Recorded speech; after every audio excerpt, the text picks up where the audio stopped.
बिस्मिल्लाहिर्रहमानिर्रहीम।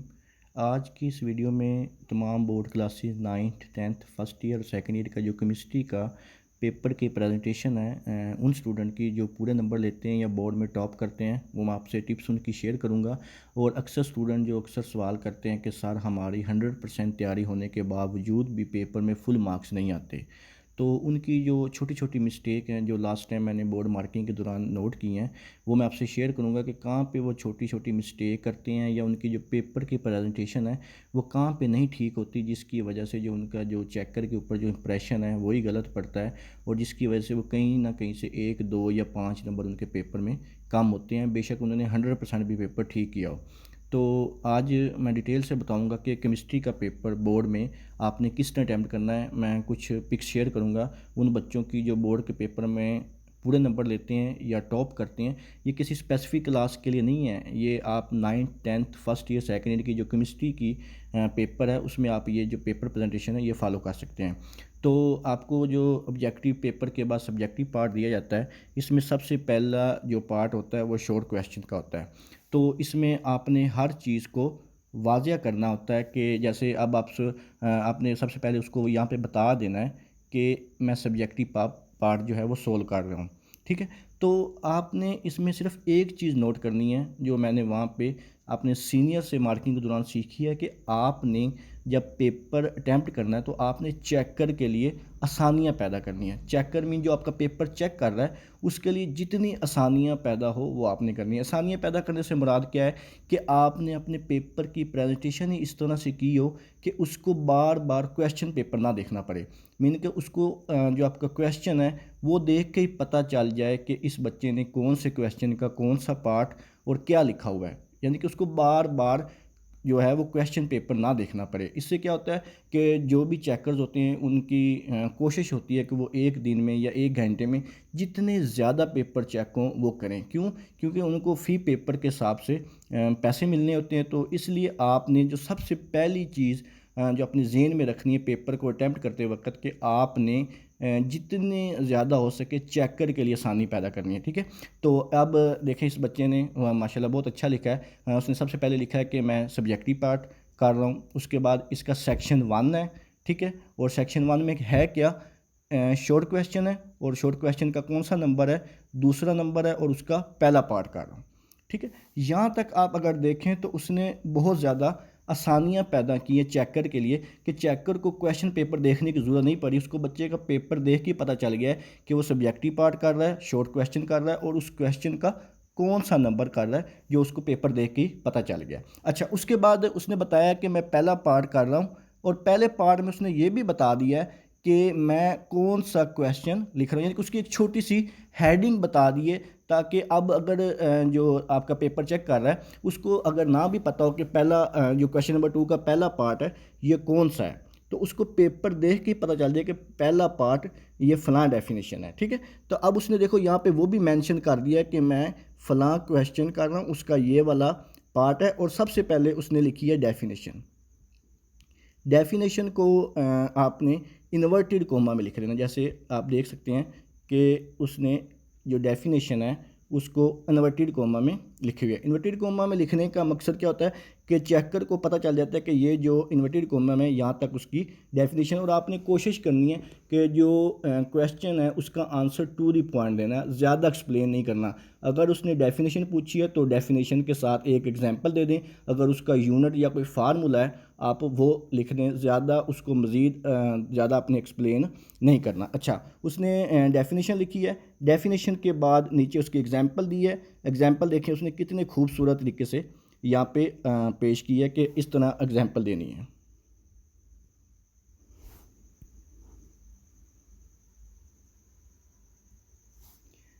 अच्छा, जब आपने पेपर को अटैम्प्ट करना है, आपने ये जो हर हेडिंग के नीचे ये डबल लाइन लगी है ये आपने साथ साथ नहीं लगानी।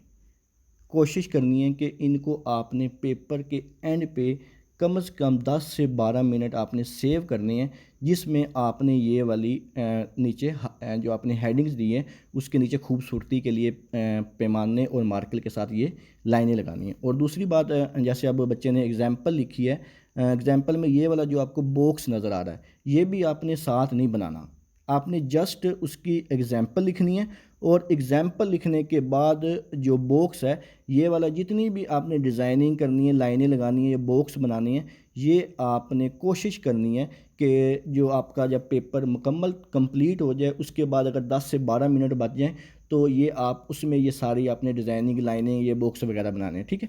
अब ये पहला क्वेश्चन करने के बाद उसके बाद इसी का दूसरा क्वेश्चन किया है। अब दूसरे क्वेश्चन में फिर देखिए उसने चेक करने के लिए आसानी पैदा की है। उसने बताया कि मैं क्वेश्चन नंबर 2 का सेकंड पार्ट कर रहा हूँ, और उसके अंदर फिर उसने ये भी बताया कि वो जो सेकंड पार्ट है उसमें वो क्या पूछ रहा है। उसने वहाँ पे उसका नाम लिखा है, उसके बाद ये थेन है उसकी उसने डेफिनेशन लिखी है। डेफिनेशन में देखें कि जो उसका फार्मूला था उसको उसने मार्कर के साथ हाईलाइट कर दिया ज़्यादा खूबसूरत नज़र आने के लिए, ठीक है। उसके बाद उसकी जो हाइब्रिडेशन लिखी है उसमें उसने उसकी मार्कर से हेडिंग दी है। नीचे उसने इसके तीनों जो स्टेट हैं उसको उसने मार्कर से हाईलाइट किया। हाईलाइट करने के बाद उसकी अगर फिगर है तो उस बच्चे ने उसकी फ़िगर बना के भी उसको बड़ा एक खूबसूरत तरीके से हाईलाइट किया है, ठीक है। इसी तरह उसने आगे क्वेश्चन नंबर 3 किया है। क्वेश्चन नंबर 3 भी उसने चेकर को बता दिया है कि मैं यूज़ ऑफ थेन लिख रहा हूँ, तो इसको उसने यहाँ पे वाज़िया किया। और नीचे देखें उसने नंबरिंग देने के बजाय एक बहुत ही प्यारा ये एरो लगाए हैं, जहाँ से उसने बताया कि ये उसके यूज़ ऑफ एथेन यानी कि ये क्वेश्चन कर रहे हैं। और ये आपको फिर दोबारा बता दूं कि ये वाले जो बॉक्सेस हैं या ये जो लाइनें हैं ये आपने पेपर के एंड पे लगानी है जब आपको पेपर मुकम्मल कंप्लीट हो जाए। और ये जो हेडिंग वगैरह है ये आप उसके साथ साथ भी दे सकते हैं, जो मार्कर से एग्जाम्पल वगैरह या अपने जो फार्मूले वगैरह लिखने हैं वो आप साथ साथ लिख सकते हैं।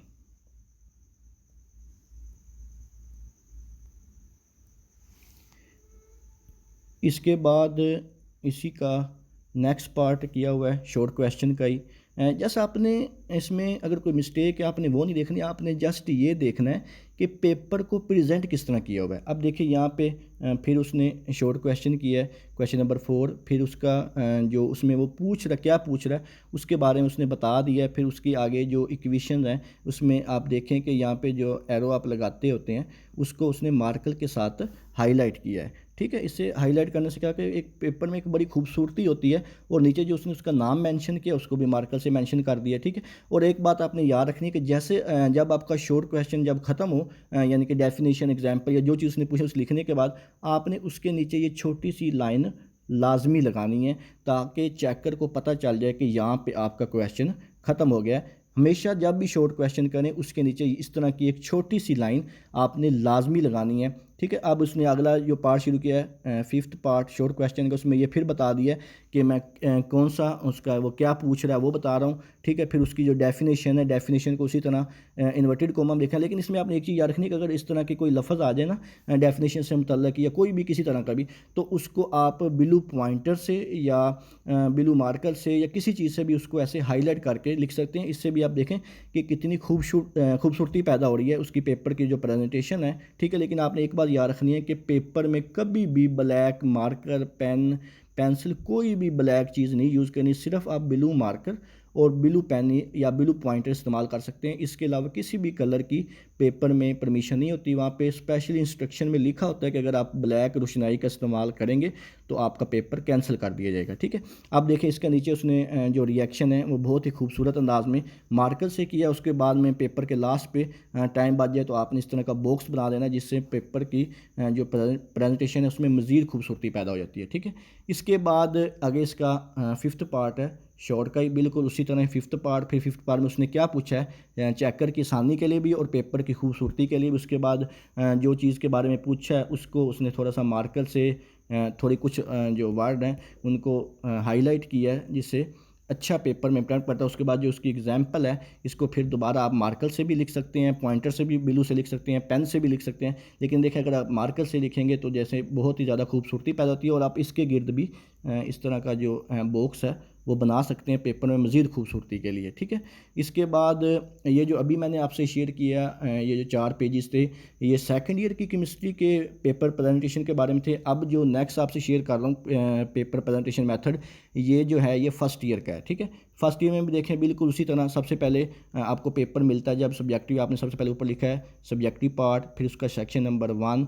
फिर सेक्शन नंबर 1 में क्या चीज़ है शॉर्ट क्वेश्चन है, शॉर्ट क्वेश्चन में क्या चीज़ है उसने जो पूछा है कि उसका कौन सा पार्ट है वो आपने उसने यहाँ पे वाज़िया बताया कि मैं फ़लाँ शॉर्ट क्वेश्चन है कर रही हूँ या कर रहा हूँ, तो उसके बारे में वो क्या पूछ रहा है वो बताया। फिर उसने बताया कि मैं ये उसकी डेफिनेशन लिख रही हूँ, डेफिनेशन में जो है आप उसके गिर्द ऐसे इन्वर्टेड कोमा भी डाल सकते हैं। उसके बाद जो एग्जांपल है बिल्कुल वो लिख के उसके बाद यहाँ पे बड़े खूबसूरत तरीके से एग्जांपल को प्रेजेंट किया हुआ है, ठीक है। इसके बाद नेक्स्ट शॉर्ट क्वेश्चन किया है बिल्कुल उसी तरह के पार्ट नंबर 2 शॉर्ट क्वेश्चन का। फिर वो आइसोटोप्स के बारे में पूछा है वो बताया हुआ है। अब देखिए उसमें यहाँ पे देखें जैसे अब शॉर्ट क्वेश्चन के बारे में लिख रहे हैं, यहाँ पे उसने कुछ पॉइंट्स को हाईलाइट किया हुआ है क्वेश्चन के जो आंसर है उसके अंदर। अब देखो उसने आइसोटोप्स के बारे में डेफिनेशन लिखी है, डेफिनेशन को पहले इन्वर्टेड कोमा में बंद किया है कि यहाँ तक इसकी डेफिनेशन है।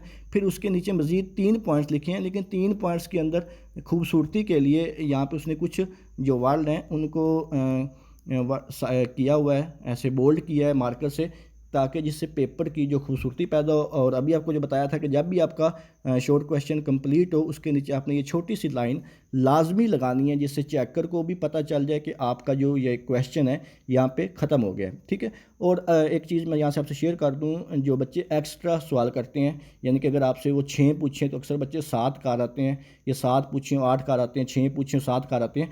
तो इसमें आपसे एक छोटी सी रिक्वेस्ट है कि आपने सबसे पहले जो 6 क्वेश्चन वो करने होते हैं जो आपको अच्छी तरह आते हैं, ठीक है। और जो आपने एक्स्ट्रा करना है उसके अपने ऊपर मेंशन नहीं करना कि ये मैं एक्स्ट्रा कार्य कर रही हूँ, ठीक है ना।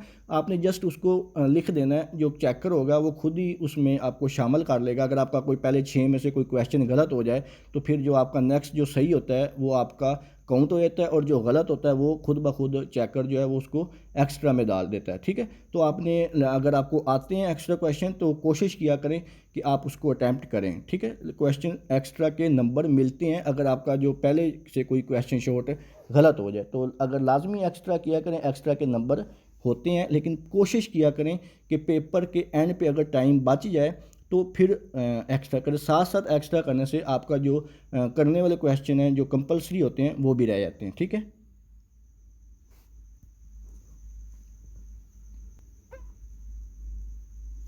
इसके बाद इसका फोर्थ पार्ट किया है, ठीक है। फोर्थ पार्ट में मालिकुलर सॉलिड, यानी कि उसने चेकर को बता दिया और पेपर की खूबसूरती के लिए भी लिख दिया है कि मैं क्वेश्चन 4 कर रही हूँ या कर रहा हूँ, और इसमें उसने क्या पूछा हुआ है उसके बारे में बताया है। आपको बताया कि जितना चेकर के लिए आसानी पैदा करेंगे आपको उतने नंबर अच्छे मिलेंगे, आपका पेपर की जो प्रेजेंटेशन है वो अच्छी होगी, ठीक है। उसके बाद उसने नीचे वाज़ह किया है कि मैं इसका डेफिनेशन लिख रही हूँ, ठीक है। डेफिनेशन के बाद इसका नेक्स्ट पेज पे ये उसकी कोई एक पॉइंट को हाईलाइट किया हुआ है, उसी में से किसी के पॉइंट को हाईलाइट कर दिया। उसके बाद यहाँ पे क्वेश्चन ख़त्म हो गया। फिर आगे नेक्स्ट क्वेश्चन की हेडिंग दी है, क्वेश्चन में बताया है कि मैं एवोगैड्रो नंबर के बारे में लिख रहा हूँ, ठीक है। उसके बाद उसकी सबसे पहले जो डेफिनेशन है वो लिखी है, आप चाहें तो इसके लिए ऐसे इन्वर्टेड कोमा भी लगा सकते हैं। फिर डेफिनेशन के बाद अगर उसका कोई फार्मूला है, कोई एग्जाम्पल है, आपने लाजमी वो लिखनी है, क्योंकि अक्सर ना थोड़ी बहुत इंस्ट्रक्शन होती है बाज़ पेपर में कि जो आपके शॉर्ट क्वेश्चन 2 नंबर का होता है उसमें 1 नंबर आपकी जो डेफिनेशन होती है उसका होता है और 1 नंबर आपका जो फार्मूला या कोई यूनिट होता है उसका होता है। तो टोटल जो फिर आपको उस क्वेश्चन के 2 नंबर मिलते हैं। जैसे अभी ये डेफिनेशन लिखी है, डेफिनेशन के बाद जो उसकी वैल्यू थी उसको बताया, फिर उसको किससे रिप्रेजेंट करते हैं, उसका जो सिंबल होता है उसके बारे में बताया गया है। इसके बाद इसी तरह नेक्स्ट जो इसका पार्ट है उसको किया गया है शॉर्ट क्वेश्चन को, फिर उसके बारे में बताया गया कि ये क्या क्वेश्चन है। आप देखिए यहाँ पे बहुत ही खूबसूरत पॉइंटर, ब्लू पॉइंटर का इस्तेमाल हुआ है कि जिसे थोड़ा सा हाईलाइट कर दिया गया है उसके बारे में जो क्वेश्चन पूछा गया। फिर उसके नीचे 3 पॉइंट्स बताए गए हैं। उसके बाद यहाँ पे क्वेश्चन ख़त्म हो गया। फिर नेक्स्ट क्वेश्चन लिखा है कि कौन सा है 8, जैसे ये 13 है, उसके बाद उसमें बताया गया है कि ये किस बारे में, उसकी ये डिटेल लिखी है। उसमें अगर कोई वर्ड आ जाता है उसको यूनिक करने के लिए आप उसको थोड़ा सा मार्कर के साथ हाईलाइट कर सकते हैं, ठीक है। इसी तरह फिर उसके बाद उसकी एग्जांपल है, एग्जांपल को फिर पॉइंटर से हाईलाइट किया थोड़ा सा खूबसूरत नज़र आने के लिए। यहाँ पे क्वेश्चन ख़त्म हो गया है। इसी तरह फिर नेक्स्ट पार्ट किया है, नेक्स्ट पार्ट में उसकी कोई न्यूमेरिकल टाइप है, आपने सबसे पहले उसकी लिखनी है कैलकुलेशन। कैलकुलेशन में क्या लिखना है, गिवन। गिवन क्या होता है, जो आपको डाटा दिया जाता है वो सॉल्यूशन में उसका फार्मूला और उसको आपने हल करके उसका जो आंसर है उसको कोशिश करें कि मार्कर के साथ इस तरह बॉक्स बना दे जिससे वादे हो जाए कि ये क्वेश्चन का आंसर है। इसके बाद इसी तरह नेक्स्ट शॉर्ट क्वेश्चन किया हुआ है, ठीक है, जिसमें पहले उसके बारे में बताया कि वो है क्या चीज़, फिर डेफिनेशन, डेफिनेशन के बाद उसकी एग्जांपल, एग्जांपल के बाद उसका रिलेशनशिप, रिलेशनशिप के बाद उसकी अगर कोई एग्जांपल फार्मूला, जो चीज़ भी आपने कोशिश करनी है कि उसके बारे में जितना आपको आता है मैक्सिमम, यानी कि ज़्यादा नहीं, अपनी तरफ से नहीं, उसकी डेफिनेशन है, फार्मूला है, यूनिट है, इक्वेशन है, जो चीज़ भी है आप उसको उसके अंदर लाजमी तौर पे बताएं। आप देखिए ये सिर्फ 2 नंबर का शॉर्ट क्वेश्चन है, लेकिन कितना अच्छा इसको लिखा गया है 2 नंबर के सवाल को। तो ज़ाहिर बात है पेपर को देख के ही जो चेकर का वो दिल करता है कि इसको मैं पूरे नंबर दूँ, कहीं से दिल ही नहीं करता कि इसके बंदा कोई नंबर काटे, कोई छोटी मोटी मिस्टेक हो तो वो भी इग्नोर हो जाती है पेपर की प्रेजेंटेशन देख के। ठीक है, इसी तरह फिर अगला जो शॉर्ट क्वेश्चन है वो किया गया है, किसके बारे में, डिस्ट्रीब्यूशन लॉ के बारे में वो बताया गया, उसकी डेफिनेशन और उसकी इंपॉर्टेंस क्या है। अगर आपको पता एग्जांपल ना हो, फार्मूला ना हो, यूनिट ना हो, तो उसकी थोड़ी सी जो इंपॉर्टेंस है 1-2 पॉइंट आप उसको भी वहाँ पे हाईलाइट कर सकते हैं।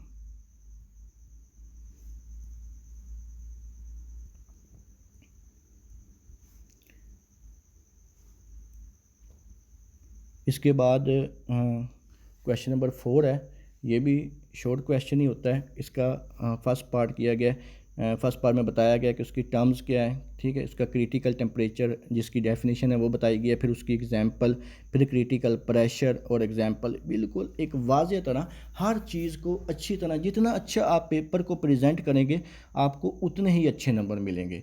हर चीज़ को अगर आप थोड़ा सा, अब देखें अक्सर बच्चे होते हैं कि ये जो सारा 1 2 3 4 हेडिंग में लिखा है, अक्सर बच्चे इसको एक पैराग्राफ की शक्ल में लिख देते हैं, और वही बच्चा अगर इसको इस तरह 4 हेडिंग बना के लिख दे तो आपका जो पैराग्राफ में लिखा है वो और इस तरह लिखने में ज़मीन आसमान का फ़र्क पाया जाता है। पेपर की प्रेजेंटेशन खूबसूरत होती है, और जब बंदा पेपर चेक करता है तो चेकर के दिल को देख के खुशी होती है कि बंदे ने वाकई मेहनत की हुई है। ठीक है, तो कोशिश किया करें कि जितना अच्छा प्रेजेंट हो, एग्जाम्पल की हेडिंग बनाएं। ठीक है, जो सुर्खी है, जो यानी कि हेडिंग्स होती है उसको अच्छी तरह लिखें। इसके बाद नेक्स्ट बात करेंगे कि आपने लॉन्ग क्वेश्चन जो पेपर में आता है उसको किस तरह अटैम्प्ट करना होता है। ठीक है, तो केमिस्ट्री की बात कर रहे हैं तो इसी के बारे में अब एक क्वेश्चन है, उसका ए पार्ट सोल्व किया हुआ है हाइड्रोजन बॉन्डिंग के बारे में। ठीक है, सबसे पहले उसने ये चेकर को बता दिया कि मैं फ़लाँ क्वेश्चन का फ़लाँ पार्ट कर रहा हूँ, और वो पार्ट किसके बारे में, हाइड्रोजन बॉन्डिंग के बारे में। अब चेकर को पता चल गया है कि बच्चा फ़लाँ पार्ट कर रहा है। ठीक है, आसानियाँ पैदा करनी है पेपर चेक करने वालों के लिए, ये बात आपने ज़हन में रखनी है। ठीक है,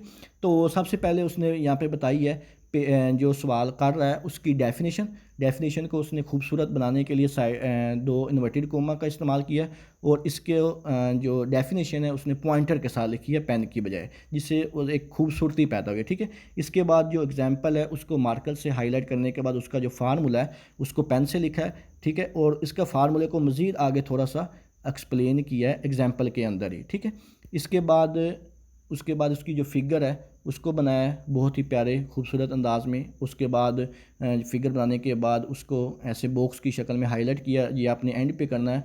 अगर साथ साथ करेंगे तो आपका पेपर कभी भी पूरा टैम्प नहीं होगा, टाइम की किल्लत हो जाएगी। कोशिश करें कि पहले सिंपल हल करके लास्ट पे इसको रखें। ठीक है, इसके बाद स्ट्रक्चर ऑफ आइस के बारे में बताया है। ठीक है, फॉर्मेशन ऑफ आइस, ये पहले उसकी हेडिंग है, क्वेश्चन की मेन हेडिंग। आगे जो पॉइंटर के साथ लिखी हुई हैं ये उसकी सब हेडिंग है। अब अक्सर बच्चे होते हैं कि हेडिंग को भी वैसे लिख देते हैं, आगे सब हेडिंग को भी वैसे लिख देते हैं। अब देखिए उस बच्चे ने कितना खूबसूरत प्रेजेंट किया है कि यहाँ पे पहले उसने बता दिया कि मैं लिख रहा हूँ स्ट्रक्चर ऑफ आइस क्या होता है। ठीक है, उसके बाद यहाँ पे उसने ऐसे 2 पॉइंट बना दिए हैं जिससे पता चल जाए कि ये उसकी सब हेडिंग है, और सब हेडिंग को मार्कर से लिखने की बजाय पॉइंटर से लिखा है। पॉइंटर से लिखने के बाद उसके अंदर जो इस तरह के कीवर्ड्स यूज़ हुए हैं उसको थोड़ा सा हाईलाइट कर दिया है कि पेपर के अंदर खूबसूरती पैदा हो जाए। ठीक है, उसके बाद आगे मज़ीद उसके बारे में थोड़ी सी जो आई है कीवर्ड, कोई परसेंटेज आ जाए, कोई वैल्यू आ जाए, कोई फार्मूला आ जाए, तो कोशिश किया करें उसको डेफिनेशन के अंदर या एक्सप्लेनेशन के अंदर उसको थोड़ा सा आप हाईलाइट कर दें मार्कर के साथ या पॉइंटर के साथ। उसके बाद ये उसकी तीसरी सब हेडिंग है, इसको भी यहाँ पे उसने मेंशन किया हुआ है। फिर आगे उसकी एक फ़िगर आई है, उसको बहुत ही खूबसूरत अंदाज में बना के उसके साथ ऐसे बॉर्डर लगा दिया। ठीक है, इसके बाद उसकी अब ये मेन हेडिंग है, सब हेडिंग नहीं। अब जब मेन हेडिंग आई है इंपॉर्टेंस की, तो उसको दोबारा से उसने मार्कर के साथ हाईलाइट किया। अब जैसे मैंने अभी आपको बताया था, कोई न्यूमेरिकल वैल्यू, कोई फार्मूला, कोई यूनिट आ जाए तो उसको क्वेश्चन के अंदर आप हाईलाइट कर दिया करें मार्कर से, और यहाँ पे नंबरिंग की बजाय अगर आप इस तरह का एक छोटा सा नुक्ता लगा के अगर आप उसके इंपॉर्टेंस जो पॉइंट है वो लिखें तो उससे भी ज़्यादा खूबसूरती के चांसेस होते हैं। ठीक है, इसके बाद आगे मज़ीद उसके कुछ पॉइंट्स लिखे हुए हैं, उस पॉइंट्स में फिर ये उसने उसी तरह हाईलाइट किया हुआ है उनको ये, और इसकी जो आगे इसकी कोई न्यूमेरिकल वैल्यू आ जाए उसको मार्कर से हाईलाइट किया है, ये उसकी फ़िगर बनाई है। फ़िगर के लिए कोई लाजमी नहीं है आप पॉइंटर से बनाएं, आप लेड पेंसिल से भी बना सकते हैं, पेन से भी बना सकते हैं, मार्कर से भी बना सकते हैं, पॉइंटर से भी बना सकते हैं, ठीक है। तो कोशिश किया करेंगे जब आप पेपर अटैम्प्ट कर रहे हो तो जो फिगर वगैरह है उसकी जस्ट आप जो स्पेस है उतनी जगह को खाली छोड़ दिया करें, ठीक है। और वो स्पेस खाली छोड़ के जो पेपर की बाकी मेन हेडिंग, सब हेडिंग या जो पॉइंट्स वगैरह होते हैं उनको लिख लें, और एंड पे जब आपका वो पेपर शॉर्ट और लॉन्ग सारे पेपर क्वेश्चन अटैम्प्ट हो जाए उसके बाद आपने उनकी फ़िगर बनानी है, और फिगर बनाने के बाद उसके गिर ये जो बॉक्सेस वगैरह या ये जो आपने लाइनें लगानी होती है पेपर की खूबसूरती के लिए, वो आपने फिगर वगैरह बना के उसके बाद ये करनी होती है, ठीक है। अब देखिए यहाँ पे ये आपका लॉन्ग क्वेश्चन जैसे ही कंप्लीट हुआ वहाँ पे एक नीचे लाइन लगा दी है जिससे पता चला है कि ये वाला क्वेश्चन यहाँ पे कंप्लीट हो गया है। इसके बाद ये नेक्स्ट है, ये भी क्वेश्चन नंबर 6 है, उसका ए पार्ट है, लॉन्ग क्वेश्चन है। तो अब देखें यहाँ पे फिर चेकर के लिए कितनी आसानियाँ पैदा की हैं। देखें पहले उसने बताया बच्चे ने कि मैं क्वेश्चन नंबर 6 अटैम्प्ट कर रहा हूँ, फिर उसने ये बताया मैं उसका ए पार्ट कर रहा हूँ, फिर ये भी बताया कि वो कौन सा लॉन्ग क्वेश्चन है जो मैं कर रहा हूँ, ठीक है। अब देखें यहाँ पे चेकर को ये चीज़ देख के खुद ही पता चल जाएगी कि मैं आपको क्वेश्चन पेपर देखने की जरूरत नहीं, पेपर देख के ही अब तक पता चलता जा रहा है कि बच्चा कौन सा पार्ट कर रहा है, कौन सा क्वेश्चन का यूज़ कर रहा है और उस यूज़ में कौन सा क्वेश्चन है जो वो बच्चा अटैम्प्ट कर रहा है, ठीक है। अब ये उसने मेटालिक बाउंड के बारे में लॉन्ग क्वेश्चन किया हुआ है। सबसे पहले उसी तरह बेटा ने बहुत खूबसूरत तरीके से उसकी डेफिनेशन लिखी है। डेफिनेशन को अगर आप चाहो तो ऐसे इन्वर्टेड कोमा में भी लिख सकते हो। फिर उसके बाद एक्सप्लेनेशन के अंदर जो फिगर है वो ड्रा की है, उसको फिर ऐसे बॉर्डर लगा दिया खूबसूरती के लिए। फिर नीचे उसके बारे में मज़ीद थोड़ी सी डिटेल लिखी है पेन के साथ, ठीक है। उसके बाद जो फिर उसकी प्रॉपर्टीज़ हैं, प्रॉपर्टीज़ को फिर अक्सर बच्चे यहाँ पे क्या करते हैं कि प्रॉपर्टीज़ को भी ऐसे ही एक बॉक्स की फॉर्म में लिख देते हैं, ऐसे पैराग्राफ की शक्ल में। तो अब ये जो हेडिंग है ये बुक पे नहीं दी हुई, ये कनेक्टिविटी जो प्रॉपर्टी के अंदर हेडिंग है ये बुक पे नहीं दी हुई। उस बच्चे ने उस प्रॉपर्टी से ये अपने जहन से ये हेडिंग बनाई है कि ये जो प्रॉपर्टी फर्स्ट प्रॉपर्टी लिख रहे हैं ये उसमें उसकी क्या हेडिंग बनती है। ये हेडिंग उस बच्चे ने खुद बनाई है जिससे पेपर के अंदर एक मज़ीद खूबसूरती पैदा होती है पेपर प्रेजेंटेशन के अंदर, और फिर उसके साथ उसकी फिगर को फिर ऐसे बॉर्डर लगा के मज़ीद खूबसूरती, ठीक है। इसी तरह फिर उसकी ये जो प्रॉपर्टीज़ उसने सारी बनाई हुई हैं ये खुद अपने जहन से बनाई हुई हैं कि इसकी ये प्रॉपर्टीज़ हैं। बाज़ आप जब उसकी किसी भी क्वेश्चन, लॉन्ग क्वेश्चन में ख़ास तौर पे किसी क्वेश्चन की इंपॉर्टेंस लिखते हैं तो उसमें बाज़ उन्होंने हेडिंग नहीं दी होती बुक वालों ने, लेकिन जब आप उस हेडिंग के पॉइंट्स को पढ़ते हो तो खुद ब खुद ही उस हर पॉइंट में से एक एक जो हेडिंग है वो आपके ज़हन में खुद ब खुद आ रही होती है। तो इसी तरह ये भी उन्हीं पॉइंट्स के अंदर जो सिंपल पॉइंट्स थे उन्हीं को देख के ये उसके अंदर से ये आगे उनकी हेडिंग बना के खूबसूरत तरीके से लिखा हुआ है, ठीक है। उसके बाद फिर उसके उसी क्वेश्चन का ये आगे हिस्सा है प्रॉपर्टीज़ को देखें उसने कितना खूबसूरत लिखा हुआ है, ठीक है। आइसोमर्स में पॉलीमॉर्फिज्म की दोनों की प्रॉपर्टीज़ लिखी हैं, ठीक है। इन दोनों का डिफरेंस अलग अलग करने के लिए एक दरमियान में लाइन लगा दी है, ठीक है।